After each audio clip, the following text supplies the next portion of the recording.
Blog. Good afternoon সবাইকে। আজকের দিনে তো জামাই ষষ্ঠী, তো সকলের জামাই ষষ্ঠী কেমন কাটলো বা কাটছে তো একটু কমেন্টে জানিও। রেডি হয়েছি, আর এই যে এই শাড়িটা হচ্ছে বাবা দিয়েছে, তাই আজকে এই শাড়িটাই পরলাম। একটু হালকা সাজুগুজু করেছি কারণ কয়েকটা রিলস বানাবো বলে।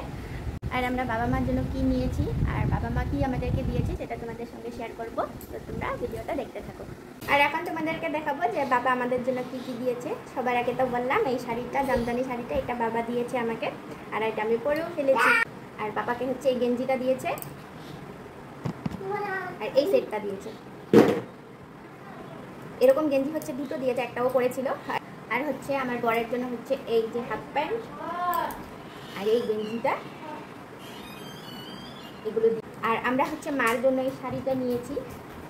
এই শাড়িটা কালারটা কিন্তু খুব সুন্দর লেগেছে, আর মার এরকম কালারের শাড়ি নিয়েও তার জন্য মানে এরকম একটা শাড়ি নিয়েছি। শাড়িটা বেশ সুন্দর দেখতে।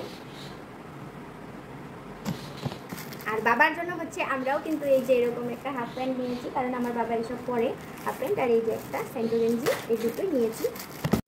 আর আমার বর আমাকে এই কুর্তিটা কিনে দিয়েছে। তো এই ছিল আর কি আজকের কেনাকাটা বলতে পারো। তো সাজুগুজু ঠিকই করেছি, কিন্তু আমি যাবোটা কোথায়?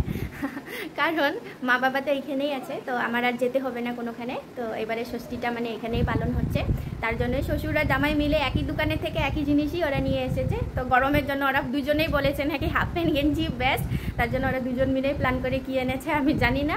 তো যাই এনেছে তোমাদের সাথে শেয়ার করলাম। তো এটাই ছিল আর কি। তো এখন হচ্ছে খাওয়া দাওয়া করবো, এখন খাওয়া দাওয়ার পালা।